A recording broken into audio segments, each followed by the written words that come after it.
La función principal del aparato de Golgi es la de procesador, empaquetador, distribuidor y secretor de las células. Este trabaja en la línea de montaje, donde se encarga de recibir las proteínas inmaduras desde el retículo endoplasmático rugoso, liberando vesículas que están encargadas de entregar las proteínas maduras hacia diferentes destinos, ya sean lisosomas, membrana plasmática o el medio extracelular. El aparato de Golgi está compuesto de sacos de membrana de forma discoidal. Este está localizado cerca del núcleo celular. Este está formado por una o más series de cisternas, ya sean curvas o aplanadas, y donde estas están limitadas por membranas. A todo este conjunto se le conoce como apilamiento de Golgi o dictiosoma.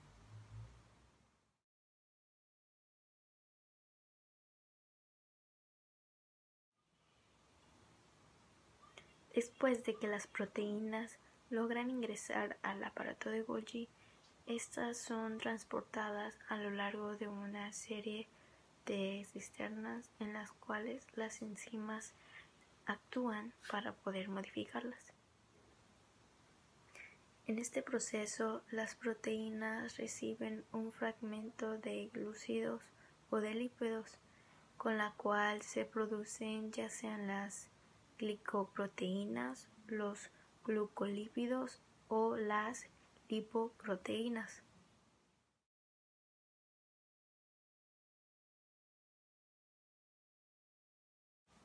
Posteriormente, las proteínas son empaquetadas en membranas para formar dos tipos de vesículas: las vesículas secretoras y las vesículas de almacenamiento o lisomas.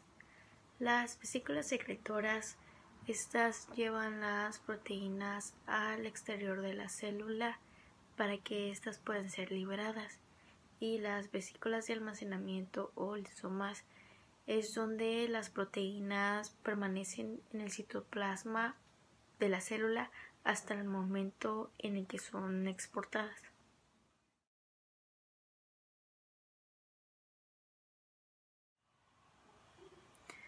El aparato de Golgi está formado por una serie de cisternas adosadas que se clasifican según su posición y su función. Se clasifican en tres: cisternas cis, cisternas intermedias y cisternas trans.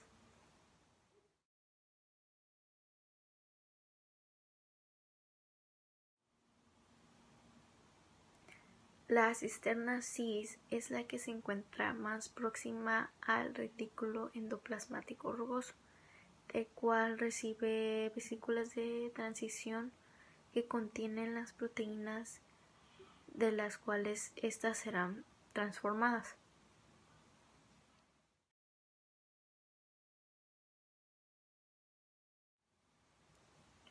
Las cisternas intermedias son aquellas en donde se encuentran en la zona intermedia del aparato de Golgi, entre la cisterna trans y la cisterna cis.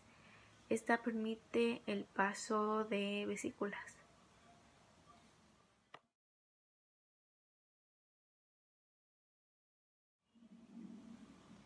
Y por último, la cisterna trans es aquella que se encuentra direccionada a la membrana plasmática y ligada también al retículo endoplasmático liso. Aquí las vesículas de transporte salen para actuar en distintos lugares del organismo. Siguiendo con los temas, vamos a hablar del segundo tema, que es el de citoesqueleto. Bueno, primero que nada, ¿qué es el citoesqueleto? El citoesqueleto es una estructura celular que está compuesta por diferentes filamentos. Se encuentra dispersa en todo el citoplasma y su función principal es la de mantener y la arquitectura y la forma celular. Esta se compone principalmente de 3 tipos de fibras que son clasificadas de acuerdo a su tamaño. Estas fibras pueden ser fibras de actina, filamentos intermedios y los microtúbulos. Como se puede observar en la imagen, del lado derecho tenemos los microtúbulos, los filamentos intermedios y del lado izquierdo los microfilamentos. Bueno, estos tipos de fibras le otorgan una propiedad específica a la red. En el interior de la célula es un ambiente en donde ocurre el desplazamiento de tránsito de materiales y el citoesqueleto es el medio para los movimientos intracelulares. Como se puede observar en la imagen, los microtúbulos están compuestos ya sea por una columna de dímeros o por un dímero de tubulina. Un dímero de tubulina quiere decir que está compuesto por un alfa y por un beta, y columna de dímeros pues viene siendo básicamente lo mismo, que es que está alfa, beta, y se va haciendo una columna. Por eso se le denomina columna de dímeros. Los microtúbulos aproximadamente miden 25 nanómetros. Por otra parte, los filamentos de actina están compuestos por subunidades de actinas, como se puede ver en la imagen, y estos miden aproximadamente 7 nanómetros. Y los filamentos intermedios son lineales. Su tamaño puede ser de 8 a 12 nanómetros. Pasando por las funciones del citoesqueleto, hay 3 principales. Como ya dijimos, la primera es que le proporciona estabilidad y le da forma a la célula. La segunda es que resiste a la presión osmótica. Y la tercera es que le otorga a la célula la propiedad de resistir a la deformación. Vamos a pasar a describir los 3 tipos de fibras. La primera que vamos a describir son los microtúbulos. Como ya dijimos, estos pueden medir aproximadamente 25 nanómetros. Estos microtúbulos ayudan a darle forma a la célula y además se asocian con la habilidad de la célula de moverse de un lado a otro. Los microtúbulos son filamentos largos formados principalmente por la proteína tubulina. Son estructuras huecas en forma de tubos de, como ya dijimos, 25 nanómetros de diámetro. Existen desde la célula hasta dentro de los cilios y de los flagelos. Estos son los componentes más importantes del citoesqueleto y pueden formar asociados estables. Además, ayudan a muchos microorganismos a movilizarse por medio de cilios o de flagelos. Estos filamentos son indispensables en todas las células eucariotas, ya que estos pueden nacer de pequeñas estructuras que se les denomina los centrosomas. De allí se extienden a los bordes de la célula y en contraste con los filamentos intermedios que se extienden a lo que es al ambiente celular. Estos centrosomas son conocidos como el centro organizado de microtúbulos. Quiere decir que cuando la proteína camina, esta se desambla y se envuelve para volverse a formar cuando se requiere. Los filamentos intermedios y los que vamos a ver más adelante tienen lo que se le denomina polaridad. Esto es que en cada uno de sus extremos hay algo negativo y algo positivo, que es en donde ocurre el autoensamblaje. Cabe decir que su polaridad se lleva a cabo por la parte positiva. Quiere decir que en la parte positiva se agranda y en la parte negativa se desambla. Estos sirven como carreteras, ya que se desplazan las proteínas y se clasifican en la quinesina y en la dineína. Bueno, estas pueden recorrer distancias largas y las quinesinas viajan desde la porción negativa hasta la porción positiva y necesitan de la presencia de los dímeros que los mencionamos anteriormente, y estos dímeros le permiten que caminen. Los filamentos de actina poseen un diámetro de 7 nanómetros. Son conocidos como microfilamentos y los monómeros que constituyen los filamentos son partículas en forma de globo. Estos están formados por filamentos de actina, al igual tienen la característica de armarse y de poderse desarmar.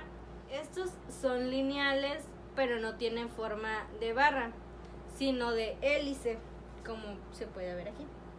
La forma de hélice. Esta forma es porque presentan una conformación de una proteína secundaria. Los filamentos de actina se unen a una proteína que se les llama miosina y estas permiten el movimiento. Para que se lleve a cabo este movimiento debe de haber más de 150 proteínas que son capaces de interactuar con la actina.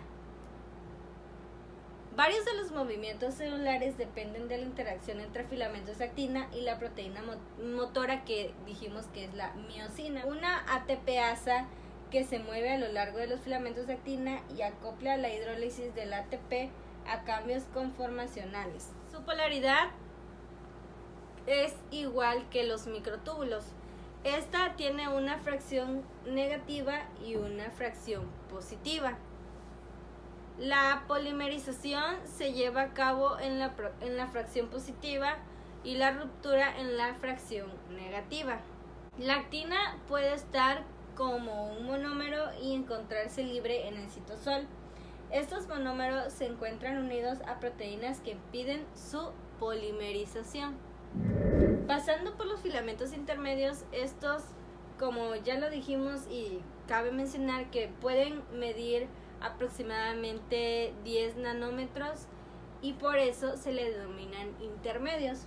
Bueno, su diámetro es intermedio con respecto a los otros dos componentes del citoesqueleto, quiere decir que los microtúbulos y los microfilamentos. Cada filamento se encuentra de la siguiente manera: una cabeza con forma de globo en el N terminal y una cola con forma similar en el carbono terminal. Estos extremos se conectan entre sí por una estructura lineal formada de hélices alfa. Los filamentos intermedios se ubican en todo el citoplasma celular, se extienden hasta la membrana y a menudo están unidas a estas. Estos filamentos también se encuentran en el núcleo y formando una estructura llamada lámina nuclear. ¿Cómo se forma un filamento intermedio? Esto es importante, ya que aquí se puede ver cómo se forma. Primero que nada necesitamos de la porción globular y de la porción lineal. Primero se forma lo que es un monómero, de ahí pasa siendo un dímero, de ahí un tetrámero, de ahí un octámeros y al final se forma lo que es el filamento intermedio, que este va a medir aproximadamente 10 nanómetros. Los filamentos intermedios se pueden clasificar en subgrupos como son los filamentos de queratina, los filamentos de vimentina, los neurofilamentos y las láminas nucleares. Estos subgrupos se pueden localizar en diferentes tipos de células. Un ejemplo, si hablamos de neurofilamentos, estos se encuentran en las neuronas. Si hablamos de gliofilamentos, estos se encuentran en las células de la glía.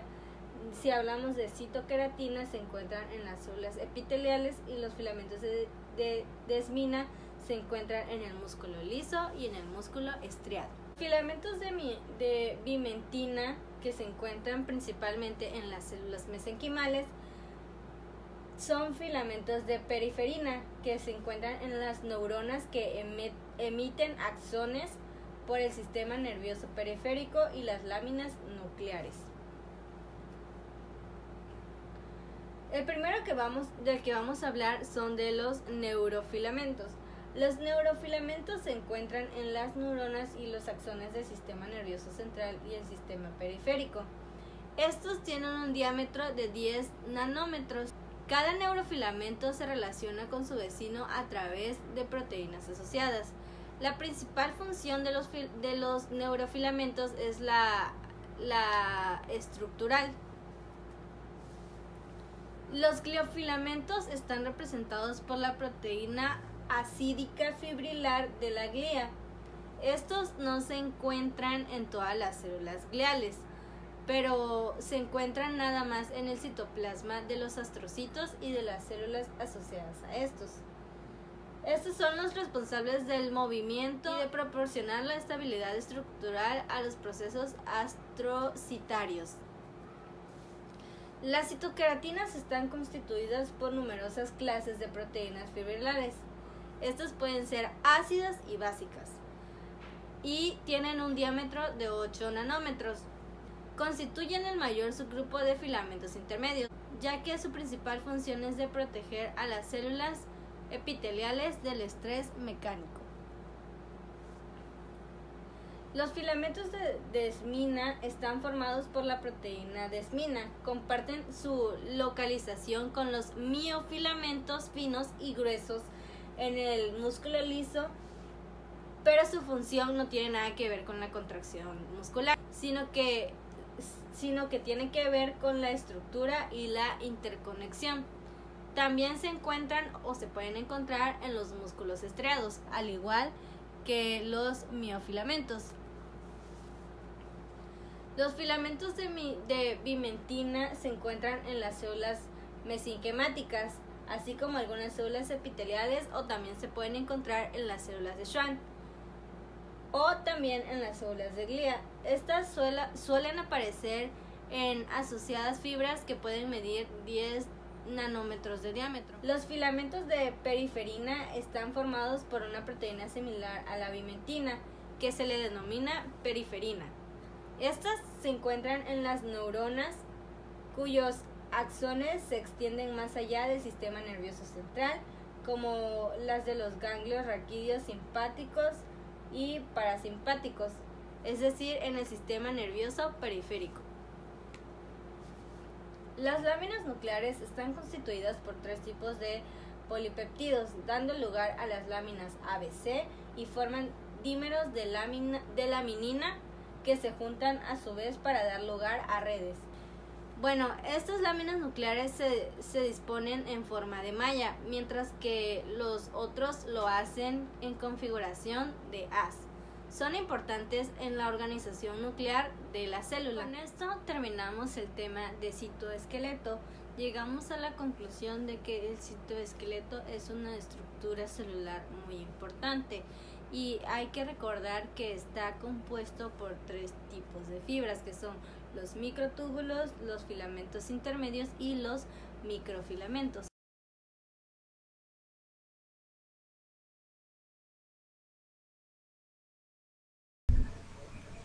El tema del que hablaremos a continuación es el de transporte a través de la membrana. Este lo podemos clasificar de acuerdo a lo que es su gasto de energía. El transporte activo es el que tiene un gasto de energía y el transporte pasivo es el que no tiene ningún gasto de energía. De acuerdo a este esquema podemos decir que el transporte activo es el que va de menor gradiente hacia mayor y el transporte pasivo es el que va de mayor a menor. También conocemos la clasificación de solo transporte. Está lo que es el transporte libre, que es autónomo y no requiere la presencia de proteínas para este proceso. Y está lo que es el transporte mediado, que requiere la presencia de proteínas para poder regular su proceso. Este proceso es regulado por los poros, por los cuales entran las sustancias pequeñas, por las proteínas de canal, por las cuales pueden llegar a entrar las sustancias intermedias, y por las proteínas transportadoras o de transporte, también conocida como carriers, entran las sustancias más grandes.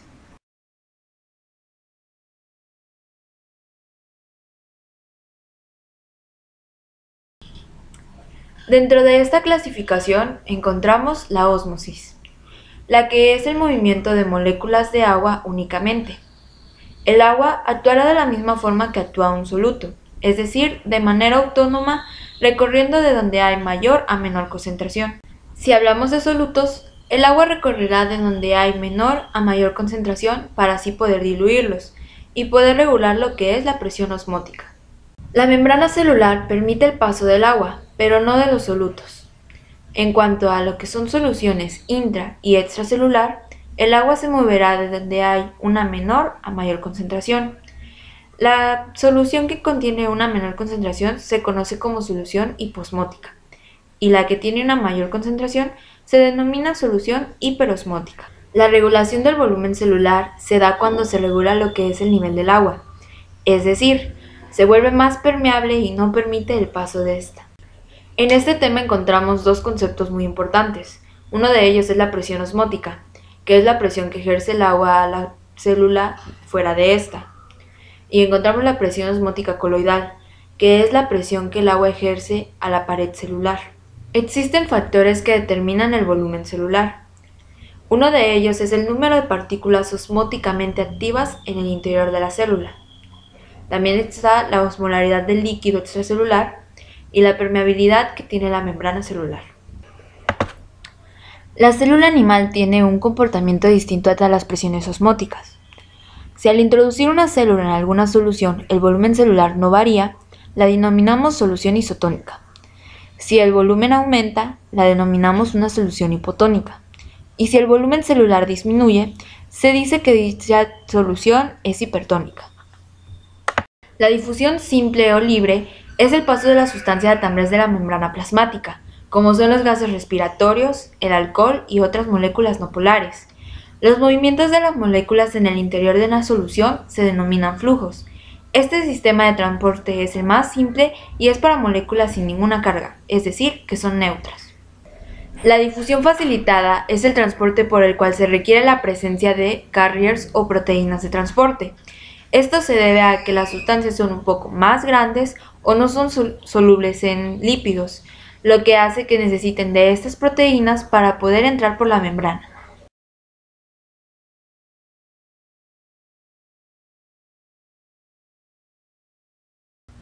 En este tipo de transporte se produce un consumo de energía dado que este movimiento se realiza en contra del gradiente de concentración. Las proteínas portadoras del transporte activo poseen la actividad ATPasa, que significa que pueden romper el adenosín trifosfato para formar el adenín difosfato o el adenín monosfato, con la liberación de una energía de los enlaces fosfato de alta energía, que son comúnmente observados por tres tipos de transportadores. Encontramos los uniportadores, que son las proteínas que transportan una molécula en un solo sentido a través de la membrana. También encontramos los antiportadores, que incluyen proteínas que transportan una sustancia en un sentido, mientras que simultáneamente transportan otra en un sentido opuesto. Por último encontramos los importadores, que son proteínas que transportan una sustancia junto con otra, que frecuentemente encuentran con un protón hidrógeno. El transporte activo primario es en el que el consumo energético normalmente de ATP está acoplado directamente al movimiento del soluto al transportar. El transporte activo secundario o cotransporte es el transporte de sustancias que normalmente no logran atravesar la membrana celular, tales como los aminoácidos y la glucosa, cuya energía requerida para este transporte deriva del gradiente de concentración de los iones de sodio de la membrana celular. Mediante vesículas es un tipo de transporte en que las sustancias pueden atravesar la membrana celular sin establecer relación alguna con los componentes de la misma. Para esto se utiliza la formación de vesículas con la propia membrana y el interior de las mismas se sitúa de los solutos para su desplazamiento.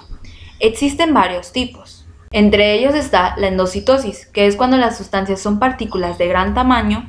En el proceso recibe el nombre de la fagocitosis, y si esta solución se denomina pinocitosis. Por último, encontramos lo que es la exocitosis, que son muchas sustancias pueden ser sacadas de la célula a través de un mecanismo que sería el inverso a la endocitosis, y que recibe el nombre de exocitosis. Las proteínas son sintetizadas siempre en el interior de la célula. Para algunas moléculas de estas se realiza una función biológica en el medio extracelular. El intercambiador calcio-sodio es una proteína de la membrana celular que está presente en todas las células eucariotas. Su función consiste en transportar el calcio fuera de la célula, empleando para ello el gradiente de sodio. Su finalidad es mantener la baja concentración de sodio en el citoplasma. Ahora vamos a hablar de la barrera hematoencefálica. Primero que nada, ¿qué es la barrera hematoencefálica? La barrera hematoencefálica o BHE es una estructura compleja que está constituida por células endoteliales de la red capilar del sistema nervioso central. La morfología de la barrera hematoencefálica está compuesta por un pericito, por la luz del vaso sanguíneo, por el astrocito perivascular, la membrana basal, la neurona, una célula endotelial y la unión estrecha. Como mencionamos, el endotelio de los capilares cerebrales, se caracteriza porque cada borde está íntimamente unido a la célula adyacente, que hace impermeable a la pared interna del capilar. En los mamíferos, la barrera hematoencefálica restringe el acceso al parenquima nervioso de múltiples sustancias y moléculas que circulan en la sangre para mantener la homeostasis del microambiente químico del sistema nervioso central. Bueno, la barrera hematoencefálica evita que cualquier sustancia que se encuentra a nivel de la circulación sistémica entre al sistema nervioso central, como son las sustancias liposolubles o las proteínas. La barrera hematoencefálica, pues como ya mencioné al principio, su morfología está compuesta por la luz del vaso sanguíneo, el pericito, la célula endotelial, la unión ajustada, la neurona, la membrana basal y el astrocito. Pero algo muy importante aquí es que de la unión ajustada sale lo que es, y que se debe decir que la unión ajustada está conformada por el linfocito, por monocitos y por neurofilo. Esto está conformada a su vez por astrocitos y por la barrera hematoencefálica. La barrera hematoencefálica está unida en la unión ajustada, la célula endotelial y la membrana basal. Los astrocitos son células que son localizadas en el sistema nervioso central, como puede ser en el encéfalo, la médula espinal, y una de sus funciones es que aparecen para limitarse a mantener la homeostasis y también para la formación de las barreras del sistema nervioso central. Esta es la morfología del astrocito. Aquí se ve la neurona, el pie terminal, la capilar y el pie terminal, que es otro acá, y el astrocito que se encuentra en el centro. Bueno, la barrera hematoencefálica, una de sus funciones es que tiene la protección al cerebro y también tiene la función del transporte selectivo de la red capilar al parenquima cerebral. Algunas sustancias atraviesan la barrera hematoencefálica. ¿Por qué? Ya sea por la transitosis mediada por receptores, la difusión transmembranal, los mecanismos de acarreo y los transportadores. Aquí, cuando algunas sustancias atraviesan la barrera hematoencefálica, entra lo que es la endocitosis y la exocitosis. Cabe decir que ya sea dicha sustancia entra a través de la endocitosis, entra a la vesícula de transitosis en forma de macromoléculas y sale a través de la exocitosis al medio tisular. Bueno, las sustancias tienen dos vías de ingreso al sistema nervioso central, pero la mayoría no excede de él. Estas pueden llegar al líquido intersticial cerebral por circulación capilar o acceder al sistema nervioso central, ya sea por difusión al líquido cefalorraquídeo. En el primer caso, las moléculas deben atravesar la pared de los capilares cerebrales. Esta pared está constituida propiamente por la barrera hematoencefálica. Las células endoteliales de estos capilares difieren por la ausencia de poros intracelulares. Estas células están además abozadas y existen bandas que cierran herméticamente el espacio intercelular.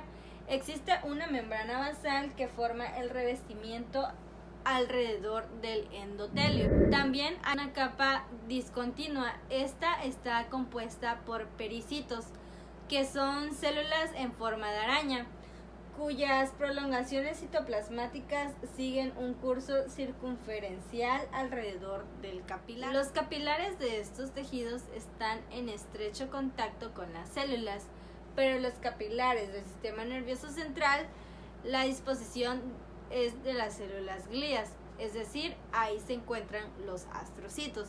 forman un revestimiento que impide más el paso, que cubre el 85% de la superficie celular. La dificultad para el paso de sustancias para llegar al cerebro se debe a que se debe atravesar una sucesión de membrana antes de poder ingresar o antes de poder llegar. La barrera hematoencefálica y la barrera hematocefalorraquídea se engloban en un solo concepto como hematoencefálica. Esta barrera confiere en cierta manera para la impermeabilidad al sistema nervioso central y constituyen un factor de protección frente a sustancias que ingresan al organismo. Hay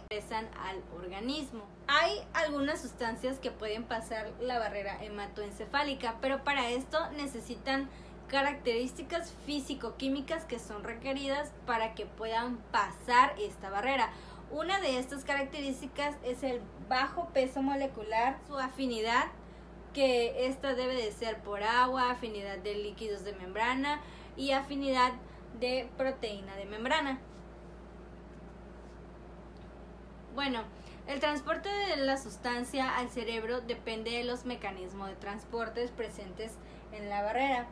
Esta difusión de los compuestos depende también de las características físico-químicas de la molécula, que ya las mencionamos anteriormente, que es el bajo peso molecular, también la afinidad, ya sea por agua, etc.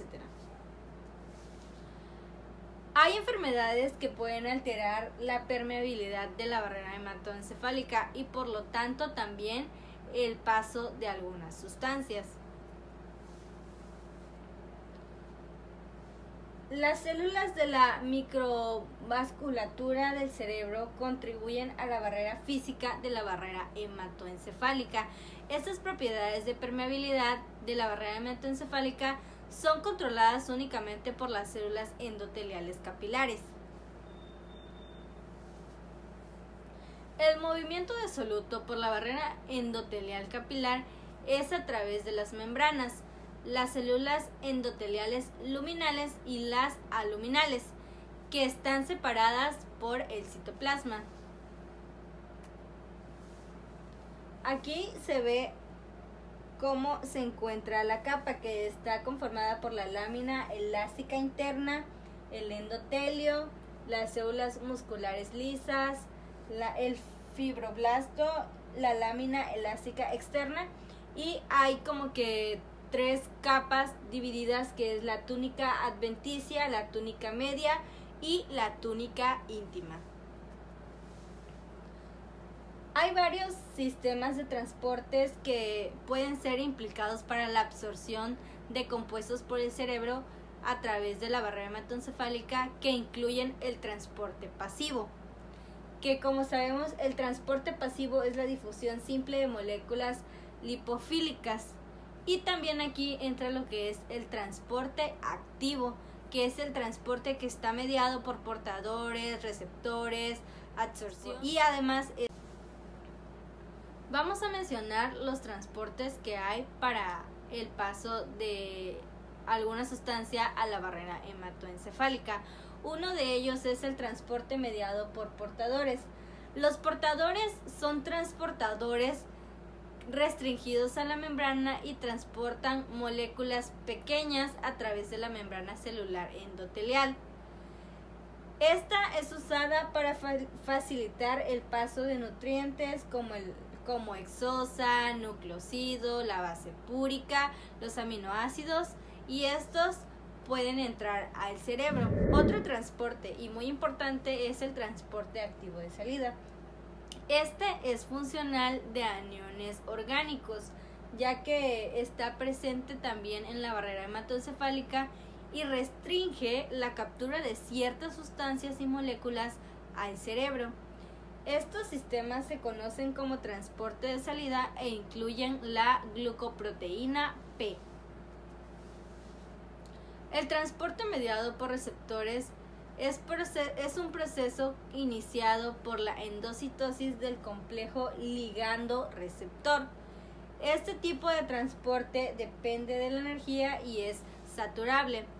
Los receptores son capaces de transportar moléculas grandes como proteínas y también algunas partículas pequeñas. Para que una sustancia penetre libremente a través del endotelio cerebral, la hidrofobicidad de la molécula es un requisito importante, ya que las moléculas lipofílicas deben tener un peso molecular inferior a 600 Da para entrar pasivamente a la membrana, es decir, para que puedan entrar poco a poco a la membrana de una manera ligera.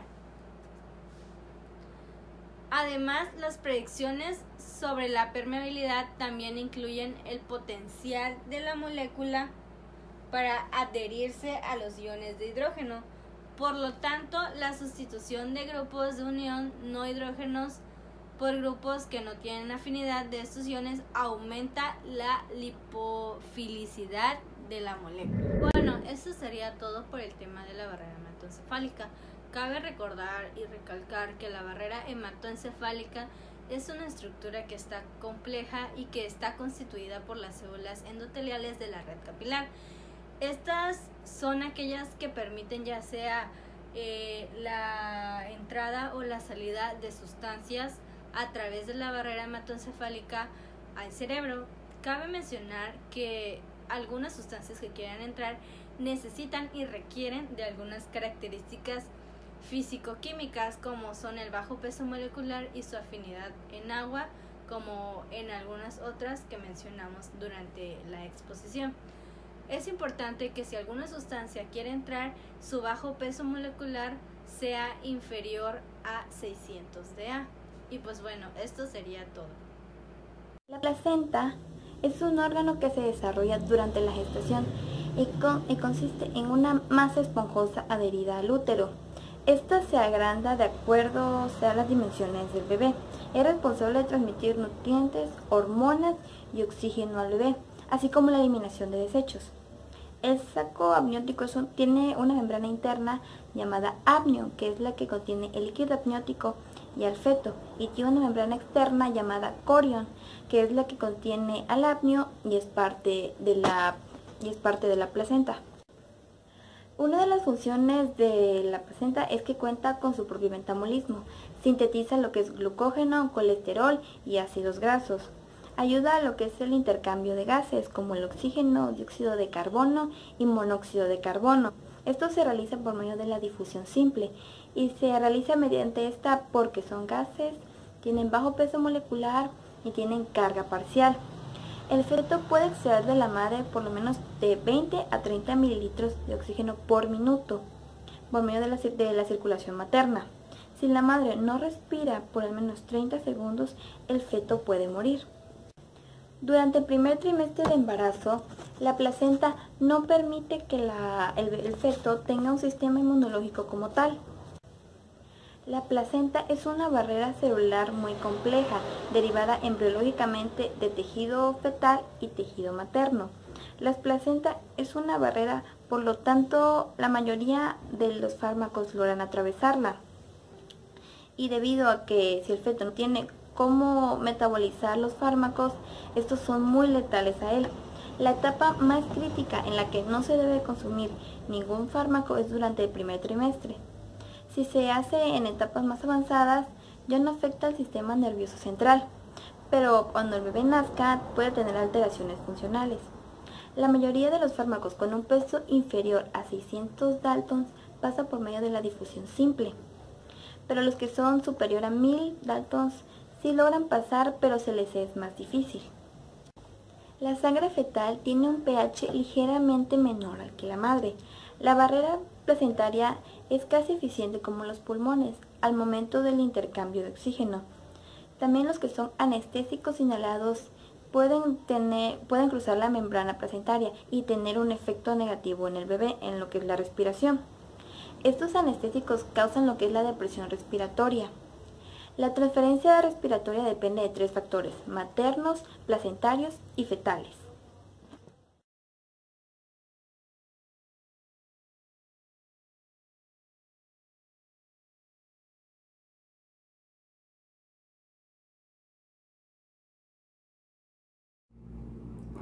La célula diana es la que permite la interacción receptor-ligando.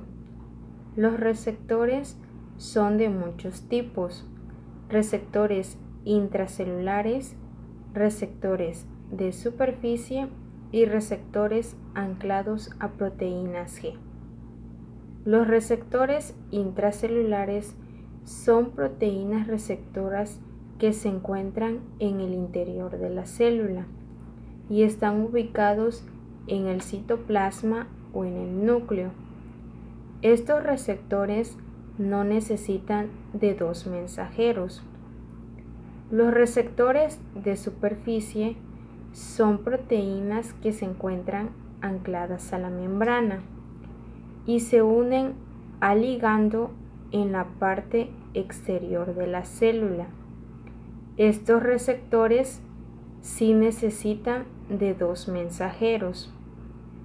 Un receptor de superficie celular tiene tres diferentes dominios o regiones proteicas: extracelular, hidrofóbico y intracelular.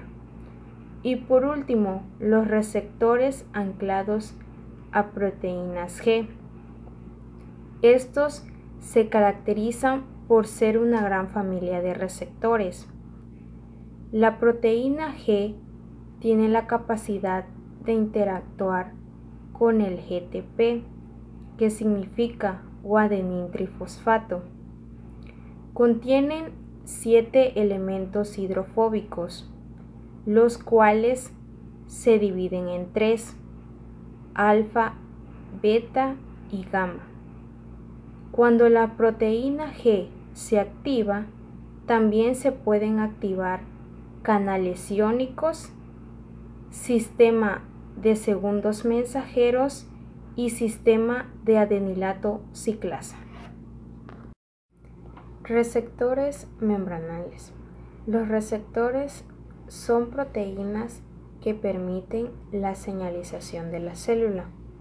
Entonces, la vía de señalización de una célula comenzará cuando un ligando, ya sea proteína, enzima o hormona, se unen con un receptor celular. El ligando es una molécula externa. Se une con el receptor para recibir una respuesta celular. Es decir, cuando un receptor se une con un ligando, reciben una señal. Esta señal llega al núcleo para dar una respuesta a esta señal. La función del receptor es recibir al ligando y el ligando es el que lleva el mensaje. Obviamente, si hay ligando pero no hay receptor, entonces no hay respuesta. Los receptores y ligando tienen formas o características físicas. Un receptor tiene que ser específico o por lo general es específico para cada ligando, dependiendo de su característica física. Un receptor o célula diana es el receptor y el ligando que se pueden unir. Entonces, una célula o las células que se unen se llaman célula diana.